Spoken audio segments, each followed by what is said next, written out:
There it Welcome back, is. guys. What's up? What's up? Another, another dollar. So let's get into it, dive straight into it. But very quickly before I start, first things first, let's cover some of the macro and dive into what the big boys have been doing this past week. When I say big boys, I'm looking at actual big boys. Like I'm talking about the prime brokers who are processing billions of dollars of flow a week and seeing what those hedge funds are putting their money into so that we can take the exact opposite and or not the exact opposite, but avoid getting killed the same way that they do. Um, and so this week we had not really a very crazy week. It was quite balanced in terms of price action, but mainly you had OPEX, you had a lot of unwinding positions that were from the previous OPEX, and then because 417 was a pretty big expiry, if you guys remember, a lot of contracts that were traded during this time were rolled. And even the put contracts that we saw through the flow, if you guys remember, I think Andrew also went through them multiple times. All those contracts, 417 got pushed to May, and then now they're rolling into June. So the protection for downside has still been there, but it hasn't fully faded. Okay. Okay, I'll get to the questions in a little bit. Okay, so now first things first, as we want to go through this report to kind of see what has been going on. I don't know if many of you find these reports overwhelming, but if you just read through them, you will actually kind of gain a lot of insight onto how big this segment of the market is, and it's pretty freaking big, right? So if you look at for this week, hedge funds net bought US equities, though at a slower pace than last week. Okay. Driven mainly by short covering in macro products. So what does this mean? That they are closing out their sold put positions slowly, right? We've spoken about this before where I explained to you when the price action's down and it goes up, right? And then goes like that again. When there is a run, what are they doing here? They're selling puts, right? And they're buying calls. And then after they have orchestrated this spread activity, that is when they raise the price of the equity by slowly buying equity bits and pieces, bits and pieces, bits and pieces, till the market catches on. Then the market joins the trend. Then the trend goes up, up, up, up, up, up, up, up. When they reach up, what do? They will reverse this position, right? So the same thing is what is happening now. Okay, so you had a big drop and they're reversing positions. But remember, the reversals of positions are not immediate. It has to be gradual because they have to take bits and pieces along the way, right? So you can see that along this track that we have right now, we are seeing the slow reversion back to mean, right? So it's nothing to be super panicked about. It's just the market's taking a bit of time to take profits off the table, average positions, re-augment their portfolios, wait for the next bomb drop by Donald Trump, right? And you can see that macro products, once again, were net bought for the second week. So when we say macro products, they mean index and ETFs, okay, driven by short cover, same thing. Okay, and then single stocks collectively net sold. Consumer discretionary, in other words, Tesla slash Amazon, infotech, that's pretty broad, real estate, utilities. Those were notionally net sold US sectors, while healthcare, industrials, consumer staples, comm services were net bought. Now, just reading this, you can know that the market went into defensive positioning last week. Okay. So now whether this week the defensive theme continues is yet to be seen. Okay, which I will go through in the pre-market tomorrow. Okay, pre-market tomorrow, I will give you guys the sectorial breakthrough. But right now, let's just cover macro. Okay, now next, consumer discretionary is the worst US performing sector, most net sold, and has just basically not seen much,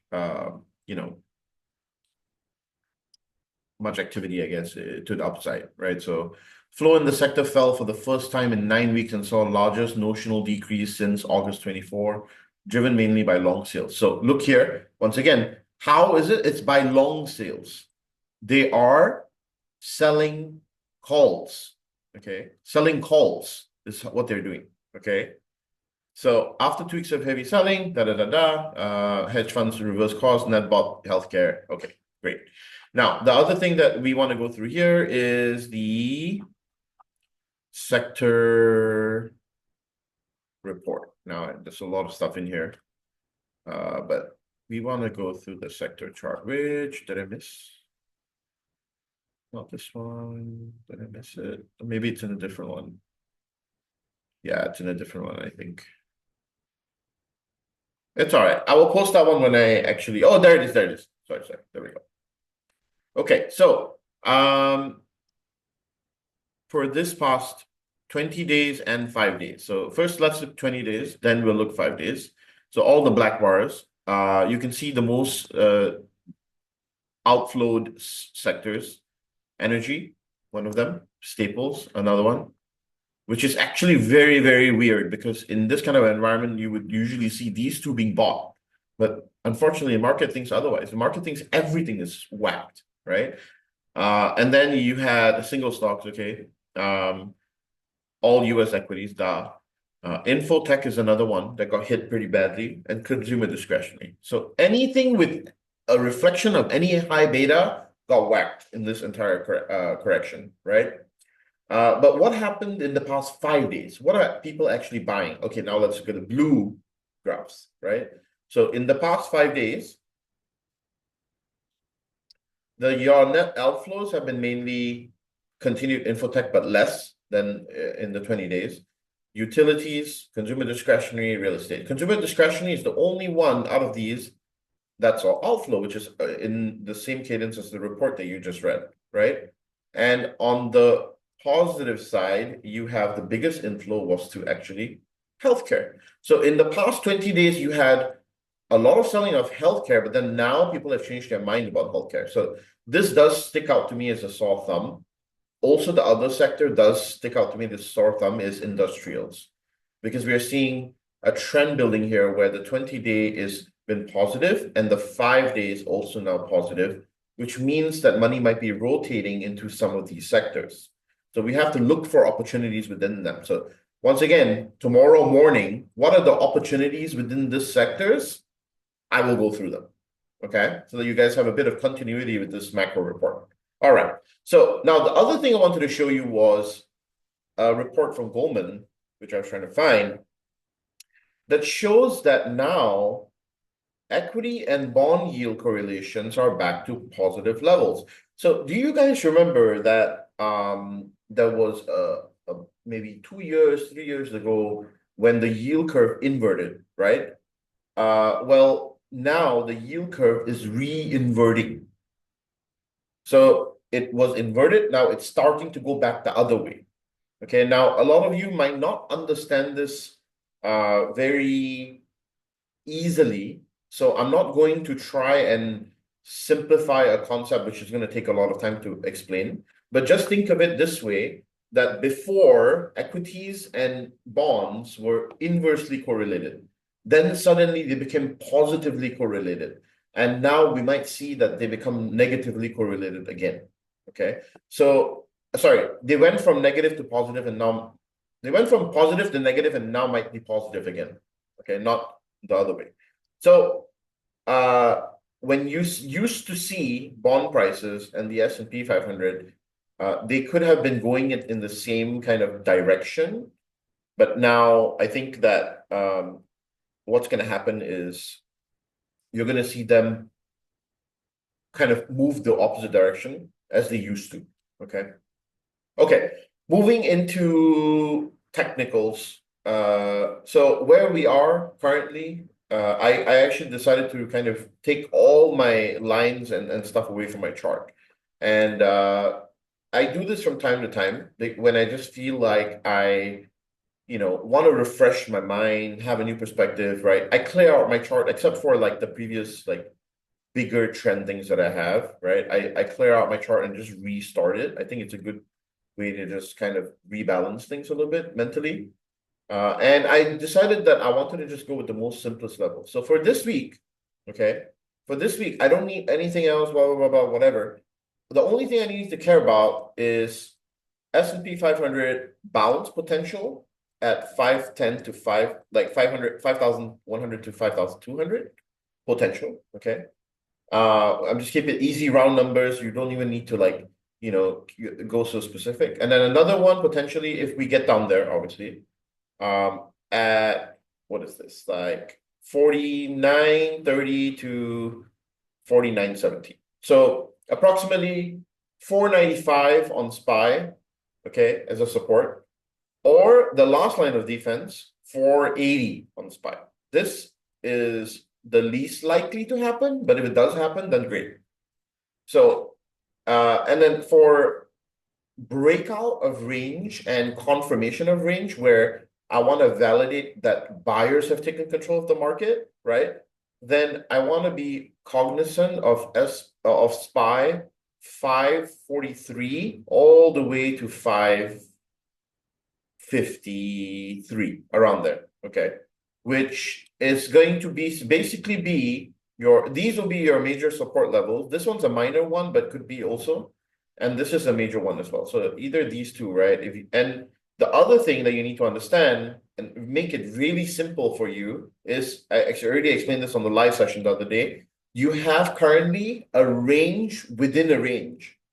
Okay. So you have a range within a range. So this range is within the bigger, broader range here. Okay.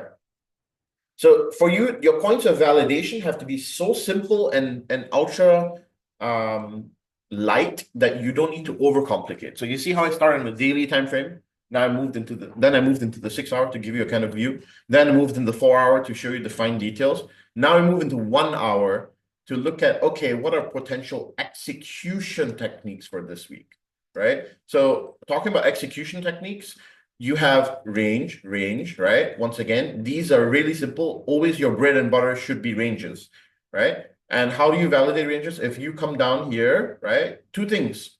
Either you break below or you bounce, right? That's it. It's this or that. Now, how that happens is a separate scenario, okay? But you need to only look at two scenarios so far.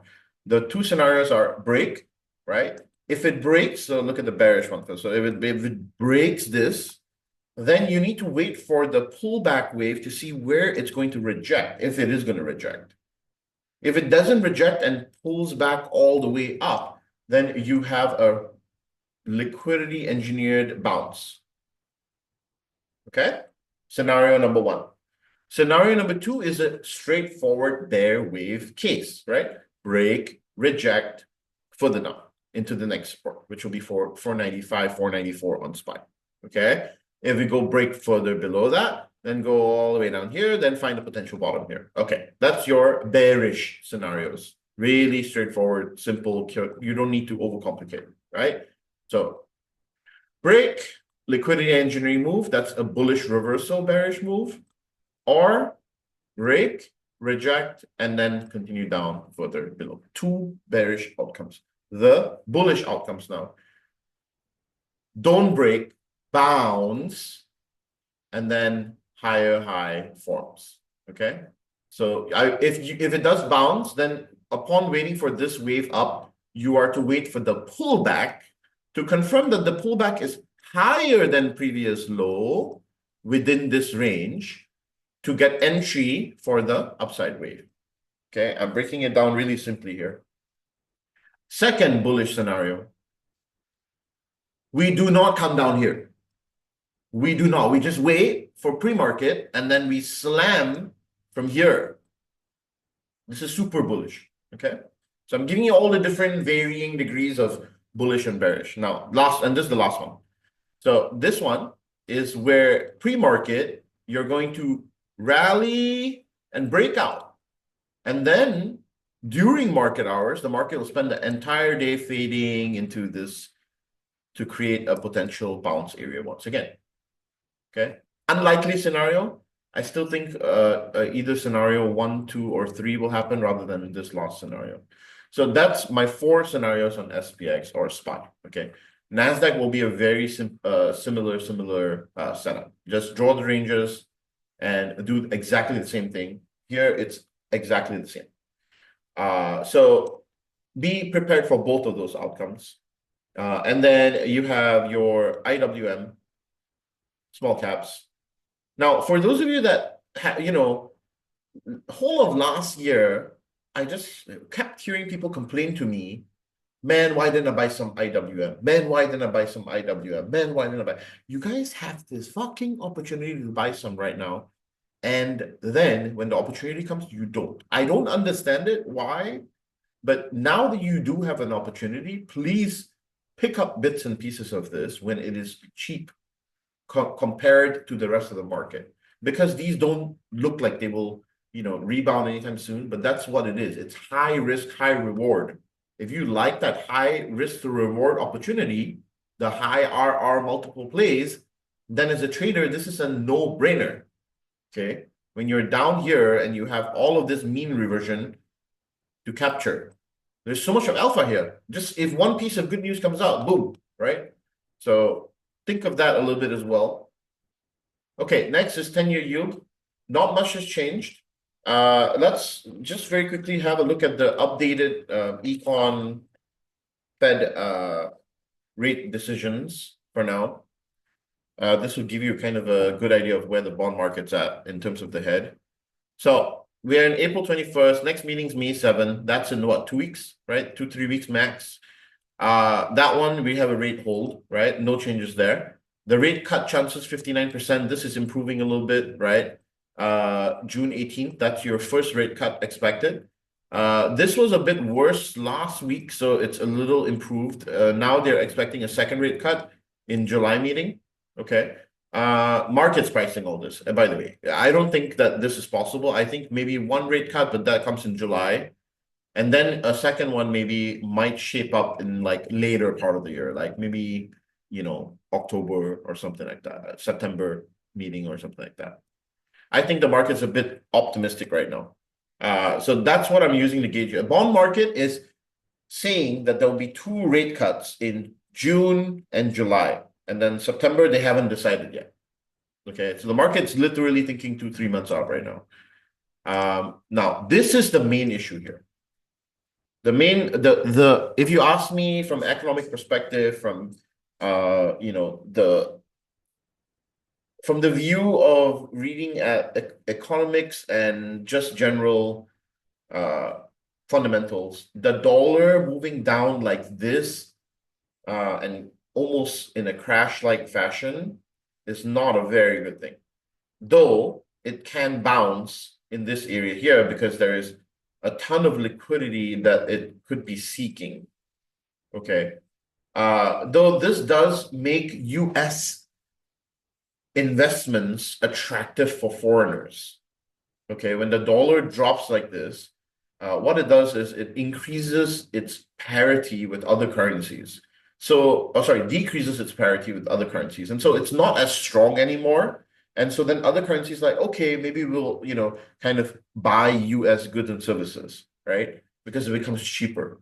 But for the US, this is not good, right? Because with the dollar dropping, you are essentially, the market's essentially not showing a vote of confidence within your currency as a potential viewed safety haven, right? So this is a bit of panic selling on the dollar versus other currencies. Obviously, that's going to be a different thing altogether. But also, remember one thing, while it might seem doomy and gloomy, remember that when people go long gold excessively, that also, right, will affect the value of the dollar. So if gold prices go up, it will also affect the price of the dollar, right? So it's one of those things where eventually you will see it will kind of correct itself. Once again, long dollar will become a trade idea for most people after the selling is over. So need something to kind of make that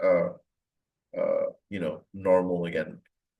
The VIX still within elevated levels, above 35. It's currently at 29, but above 35 was where it becomes extreme panic, as I told you guys, and we got up to 60. Now, coming down from 60 means that peak volatility crush is over. But now what remains is just that back to normalcy for the VIX to come back into here. And that would only come if people stopped taking protection positions against their portfolio, which is still happening. So that's where we're at with the VIX. And yeah, the rest of it, I'm gonna cover it during pre-market. So you guys can hang on the pre-market and I will cover the sector opportunities, what I'm looking at, and then also answer any other questions. Okay, I'm gonna hand it over to Andrew now to do his bit. Hope that was insightful. All right. Now let's get into the fun stuff. The nitty-gritty stuff. So let's see. So as I mentioned a lot last week and told a lot of you guys, be extremely careful trading options contracts because the market was extremely juiced due to increased volatility. And what we saw last week was a product of that juiced contract. As the IVs came down, the contracts reduced in price, therefore crushing a lot of people. Going back to what T just talked about, he said it earlier when he was talking about the Prime book, that they were selling calls, right? And essentially collecting that premium. And we actually see that when you look at market maker positioning, right? If you go into the playbook, I wrote an X on the positions. So these right here, the market makers were short last week. These expired on Friday or Thursday. The market makers were short, essentially 535 and 529. And that would mean that the market makers were selling calls. Therefore, them keeping the price below 535 and 529, the other side of that trade, the bullish side, would have been buying those calls. Therefore, the market makers collected all of that premium. So again, right, it's just a giant game. And once you figure out who's in control at what key level, it helps you better understand whether you would want to apply risk or not. Now, we did not hit our targets. Our move did move in the direction that we were expecting, just not to the volatility that we were hoping for. So when we started the week, we were looking at a potential $25 move last week. Sorry, up here. When we started the week, we were looking at a potential $25 move, but that is when volatility was right at extreme levels. And obviously we know now that volatility did come down some, right? And with that shrunk the move for the week. And so we do know that there's still some downside positioning, which I'll show you guys in a bit, right? We saw the downside positioning last week. And that's why when you look at last week's plan, it looks something like this, right? We were looking for that move down from this kind of 535-ish area down into kind of this 509 to 505 area. Now, we didn't get that move, obviously, due to volatility crushing and the market kind of coming back to some type of normalcy. Wouldn't say it's normal yet, but some type of normalcy.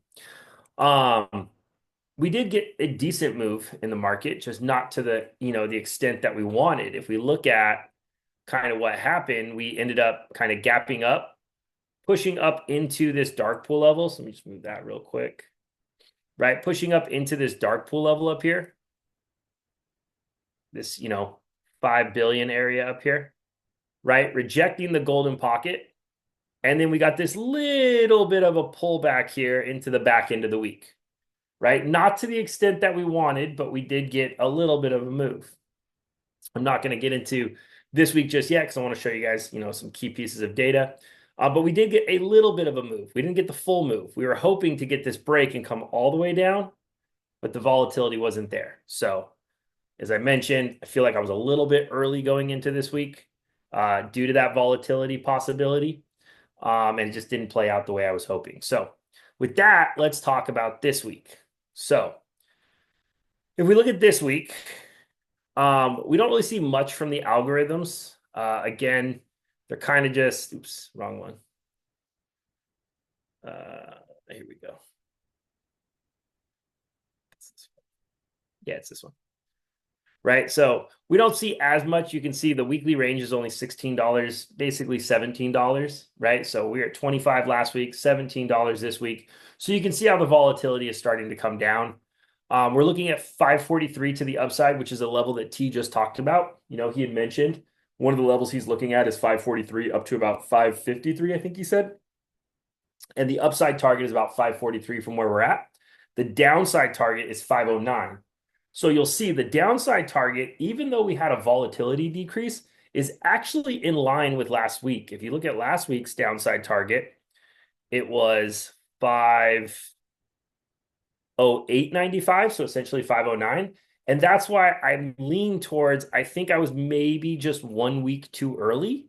We might still get that move into the downside to grab some liquidity, and then possibly get our bounce. And we might have just been 1 week early. You know, we'll just have to wait and see what happens. So we look at the algorithms, slightly to the bearish side on Friday's flow, slightly to the bearish side on the entire week, and slightly to the bearish side on the month. So we are seeing some downside positioning. If I look at the NAMO, which again is one of my favorite indicators, we can see that we've actually made quite a big move from the lows all the way to the highs. We're almost in the overbought territory. So if we do push to the 543 area, I think there's a good chance that the NAMO goes overbought, which would be a great place to look for short opportunities. And then if we look at the short term is actually showing a pullback, right? So you guys can see here, we've looked at this countless times. You get up into this area, you want to be pretty careful when you get up here, right? So we're sitting up here. So we would love a move back to the downside here, which would go back into what we talked about last week, which is that kind of retracement down into that 509, 510, maybe 505 area. If we look at the NASI, which again is used for more of a longer term outlook on the market, we can see that it did flip slightly bullish. Oops. We can see that it did flip slightly bullish down here. Again, we just kind of want to use this as an indication of the trend of the market, which we could say the market is getting a little bullish down here. We did have a bounce. We haven't put in a lower, a lower low yet. We could still put in a higher low. So those are things that we're going to kind of watch out for going into this week, especially if we get the drawdown from the NAMO indication that we're looking for. I'm not going to go through sector rotations, although they are in line with what T just talked about. This is a 5-day, and you can see that consumer staples was seeing some buying, real estate was seeing some buying, and utilities was seeing some buying. So what does that tell to me? Defensive stocks, right? People are a little nervous, so they're probably looking at defensive names. So just something to keep an eye on there. Seasonality hasn't really played out due to the tariff news. We are still in a fear market, right? So we're looking for buying opportunities. At least I am. Dark pool, which we'll get into in a second. If we look at dealer positioning, which is, I'm going to talk about this more in depth. Dealers go further into negative gamma under 525. Again, you're going to hear me talk about this 525 number a lot. So dealers go further into negative gamma under 525. Dealers are seeing positive exposure when it comes to their deltas, and that creates a selling environment when they're hedging. So keep that in mind. I just talked about 525, pretty important level. If we look at gamma exposure for this week, expiring this week, 525 is the biggest level of exposure. You can see it's not even close. So 525, again, really important level. Next week, 547 and 560 have the gamma exposure to the upside. So if we somehow stay above 525, we'd be looking for that push to 543, maybe 546. We'll have to see. And then again, 3 weeks out, we're looking at 555. So, again, possible pullback bounce later on in next month. We'll have to wait and see. But again, 525, really important level. We take a look at all expirations. All the buying pressure here is gone. So this was all Thursday's expiration. So that is all gone. You still have some buying pressure down here in the 495 and 460 area. And you've got selling pressure here at 525, which is going to be really, really, really important. Okay.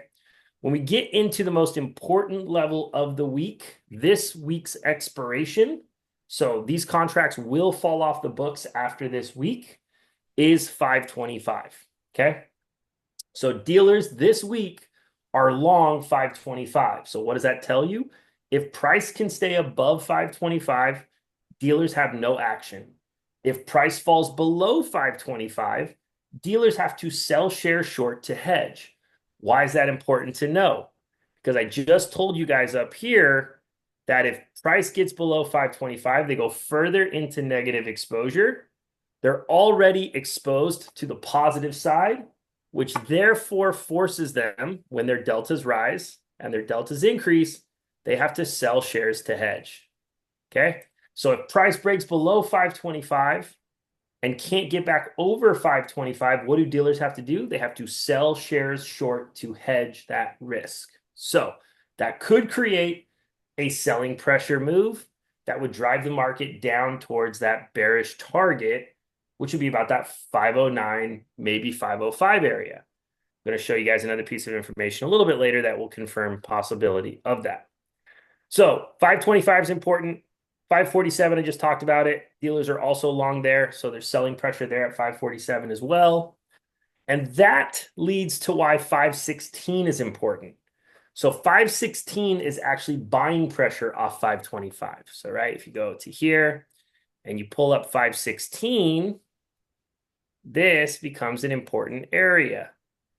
So if I go to 516 here, you can see that dealers are short 525. So when you look at this week, 425, dealers are long 525. That means if price gets below 525, they have to hedge by selling shares. If you look at 516, dealers are short 525.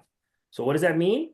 If the price breaks below 525, dealers will then sell shares short to hedge, and they will collect premium on the 516 contracts. If price stays above 525, dealers will buy shares in order to hedge their 516 risk and therefore collect the premium on the 425 contracts. I call it a flip point. So this is written about in the plan. So here's a breakdown of the plan, right? Last week was what we didn't want to happen. We started with high IVs. And for this reason, the expected move was around $25. But what we saw was a classic IV crush as volatility came down and IVs dropped. So did the weekly range. Anyone who was holding contracts felt this last week. That brings us to this week. I have not changed my stance. I'm looking for the same move this week. I just feel like I was a little early last week with the pumped up IVs. So that brings us into this week. I'm looking for two things, and you will hear this level a lot. 525 is the key. I'm looking for a move down below 525. This would trigger dealers who have positive delta exposure to sell shares short, creating a sell-off as price continues down into the 509.56, the bearish weekly move. We also would be below the 8.3 billion dark pool activity, which I'll show you guys, which should give some nice confidence. If price bounces off 525 and we continue to close candles above 525, that tells us dealers are long here and are not selling shares short to hedge, and we would watch for a move back up to 543.26, the bullish weekly move. It's important to note that 525 is a flip point, as dealers are long 425 contracts and short 516 contracts, okay? So 525, really, really, really, really important level. Now, there is another algorithm that people don't have access to on the Discord, but if you have, the account, you can look it up. And that is this one right here, which holds more information. And as you can see, there is downside positioning all the way into 480. So if you are wondering, oh man, Andrew, it's coming down, how far could it go? Well, you then would start to play the golden pocket. If it breaks the golden pocket, it would come down into the low, which would be 480. So you can see that 480 does have some positioning down here. Okay, so T just talked about that as an important level on his chart as well as a strong support. So something to pay attention to, right? Now, if we look at the chart, we can see here is the 525 level, right? This is the 525 area. So if we break below this and we can't get back up, then we look for selling pressure to kick in and push price down into this golden pocket or just the 509.56 area, which is right here, okay? If we break the golden pocket, which would be 500, then we would look for continuation down into that 480, right? Which would be into the low. And if we break the low, right, then further downside. We'll evaluate that. Most likely not going to happen. this week, but anything can happen, right? If we somehow stay above 525, then we sit on top of this $8.3 billion dark pool level, and the buying pressure could kick in from the flip point, pushing price up back into this area where we've had pretty good resistance in this golden pocket, and then into our potential bullish target up here around 543. Okay. So those are the key things that I'm looking for this week. 525 is going to be a very important level. Pretty much all I'm going to look at is 4-hour candles closing above or below 525. Give me some indication of who's in control of this level. And if price starts to close below it, good chance that we're going to look for that move down as the NAMO's kind of hinting at that potential retrace wave into the downside. So with that, I will open it up to you guys and your questions. Could you say 525 once again? Hey, 525 is pretty important. Sorry, guys. What was the level again? Can someone please? Yeah, if you guys ask me what level it is, I'm going to be pretty upset. Sorry, can someone repeat again? What was it? Right? Just make sure you guys know that 525 is pretty important. And I don't want to hear people like, man, if price is holding above 525 and you're trying to short it, and you message me because you're frustrated because you bought puts and price is holding above 525, like, I'm not going to feel sorry. Like, it's pretty clear that if you're below 525, then hey, you can take a shot. Above 525, be careful. All right. Looks like T answered a bunch of those questions, so I don't have to answer them. Let me go to the healthcare one real quick. Lily did exactly what we posted. So here's Lily. You go back to this. Here's the wave, right? That's the top of the wave. That's the bottom of the wave. Here's your golden pocket. You can see it hit the golden pocket and rejected. That was the expected move. So, right, Lily had a pretty good move there. Now your question would be, can it get over the golden pocket, which would be 876 for a move all the way back up into the high? I don't know. It's not where I like to go long, but that would be the next thing that you're watching for. So.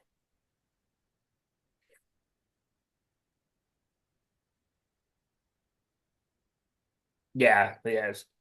Anytime you play healthcare stocks, it's usually some piece of news that comes out on one of their drugs that moves it. So, Yeah, and then they move like a bajillion%. yeah, most of the time, this is what you're going to deal with when you play healthcare names. So, and then people are like, what happened? Oh, some news came out on an FDA approval or some shit.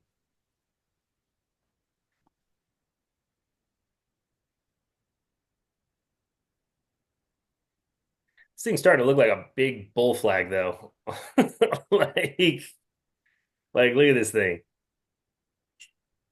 Imagine if that's just a big bull flag and it's just getting ready to get like rip. Like, That would be great. the thing about strong healthcare stocks is like they don't really pull back. Yeah. Like you don't really get like these big like retraces with them usually. Like this thing hasn't pulled back since I don't know, ever. Like yeah. Why has Meta been so damn weak? I know, dude, because he's too close to Trump. I'm not complaining because it really gives me a chance to add more. That's been my stance through all of this. So everyone wants to keep bitching and complaining about Trump. They're like, "Oh my God, Trump bullshit." I'm like, dude, my new mantra is shut the fuck up and buy the dip. Like people are complaining, but in like 6 months or a year, everyone's gonna be so mad. You want to that do the something market's back about at it, just all-time make highs. yourself rich. Like that should be the Dude, everyone's gonna be so mad when the market's back at all-time highs, and then everyone's gonna bitch about that. no what So I'm it's like you can be mad at Trump. Is he doing dumb shit? Sure. But like this is a buying opportunity. Like I mean, Would you rather be the market at all-time highs than Trump's talking about how great he is? I wouldn't. I way much rather have a nice pullback in the market and have opportunities to buy than the market just continuing to pump higher and giving no opportunities to allocate any money. So You know I what's about to go mean, into a weekly bear flag or a weekly bearish breakdown? who? Crocs. CROX. Crocs? Yeah, look at the weekly The chart. challenge with Crocs is it CR is this one? Yeah.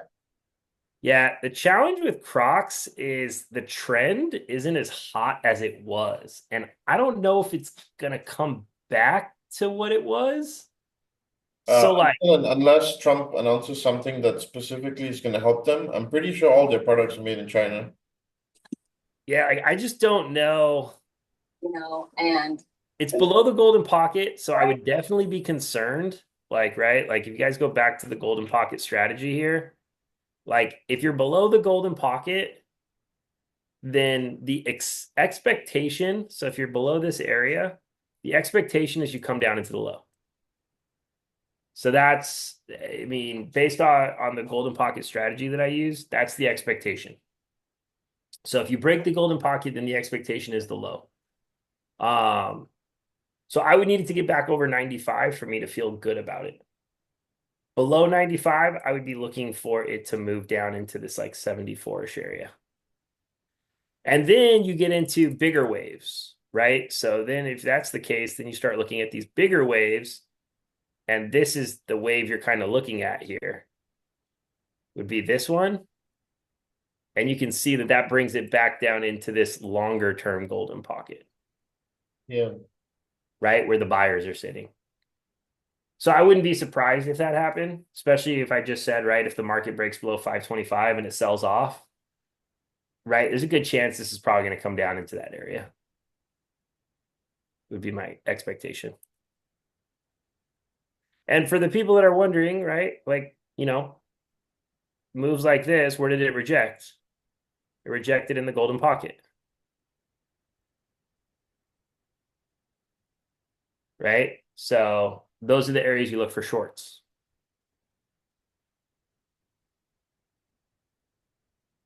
So we'll just leave this up and we'll see what it does. We'll get rid of this one because this one broke. And this box, we'll leave the box because the box is still kind of technically in play. Get rid of that shorter wave there. That's an order block, so we'll leave that. It's still active. So, all right. What other questions do you guys got? Awfully quiet today, guys. What's going on? Dude. Damn, not even one person saying anything except for Rich. Because we're not at all-time highs, dude. Oh, shit. No one knows to do when we're not at Is all-time anyone highs. here? I will add some to, yeah, it's like 50 people, 40 people, 39 people. I will add something to what T talked about here. Just so you guys know, IWM is the one that hasn't gone into all-time highs. So this is a huge opportunity. So when they start actually cutting rates, this one will definitely be interesting to watch. I would love if I could get it down here.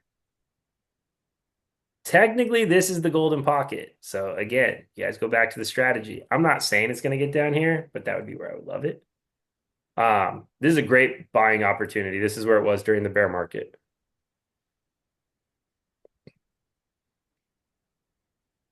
So I agree with T on this one. Nice What's a opportunity. good price to buy Meta shares? Well, Meta has earnings. So I think the first thing is, are you okay with that risk? It's sitting in a golden pocket right now. The question is, if the market's going to possibly sell off further, right? Is Meta going to hold up? Probably not. It's probably going to sell off as well, right? So this is the golden pocket. If that breaks, then it's most likely going to come down into the low to 421. The big wave would be all the way back down into about 300 to 240. And again, I know that's crazy, but anything can happen. I don't mind buying it here though. I think you just have to be Uh, okay with the risk that you're taking on. my valuation is $545.40. That's the fair value. But this Yeah, was so done I mean on that's September 9th, so I need to you're update. buying it undervalued right now. Yeah, slightly, I think. I Yeah, would personally wait till like around 450 yeah. or 430 even. But if you don't want to time it, buy some here and then buy some at 450 and then buy some at 430. That's how I would do it. In my Hmm. opinion. And watch the earnings. I mean, the Yeah, earnings are going to be, I think they're next week yeah. on Meta. Yep. So, I mean, that's going to be, yeah, they're on the 30th, so next week. So that's going to be probably a deciding factor there. Remember when we saw like them buying $1,000 calls on this thing? They still have them. So Yeah, like I'm still bullish on Meta back into the year. Like if you look at Meta, yeah, like the gamma exposure is still out there. Like if you go to the end of the year, right? Like January, yeah. and you go out here, the gamma exposure is still out there. Oh yeah. Like there's 700 calls, there's 600 calls, there's 800 calls. I want to say those were 2027s, which is the same thing they did last time. I think it was the furthest expiration. I think it was January 2027s. Mm, Yeah, there's the 1250s. mm.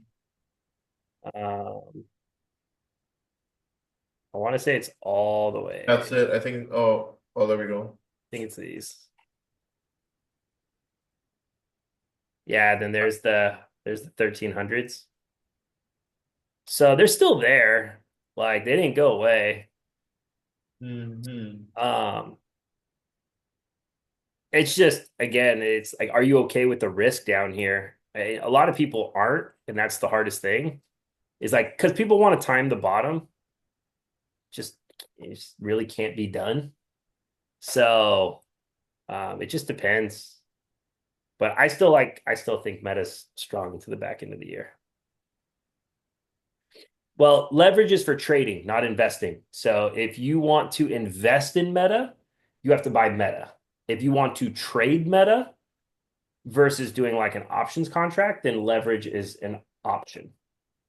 But think of a leveraged share as like an options contract. You're not an investor in Meta. You're not buying the next 5 to 10, 15 years of Meta. You're buying maybe a year, maybe 2 years. Can I focus on that? And there's going to be a lot of volatility to that position, just like an options contract. So remember, leverage is a substitute for like a leap contract for like an option. What's a good level to accumulate? Okay, what's GP do you have on the daily for a bounce to the upside on Amazon? I have for Amazon. Again, I like Amazon down here too. I think Amazon in the robotics world is going to be huge. Um, so technically it's down here at about 134 to 118. Again, it's not a bad place to accumulate some position. This is the 50% fib. Yeah. Remember that it can bounce at the 50% area. So this isn't a bad place Now to, this one has a valuation of $230. yeah, see, like this isn't a bad place. Like long-term investors are probably excited down here. Yeah. This would be like, my, like, I'm sitting at a crab boil with my bib on, ready to eat. Like, if it gets down here, like, don't ask me if you should buy it. Fear is probably at all-time highs. Like, Amazon is probably looking like they're going to go out of business. Yeah. And then I'm going to be buying. Um, but this isn't a bad place to scoop up some shares. Just know that, risk wise, it could get down to 130, 120. Don't be like freaking out if that happens. Like that's part of wave structure. So, but yeah, I mean, again, another one that I really like. I bought Netflix before earnings, new long-term position. Yeah, Netflix is another one. It's just been a monster.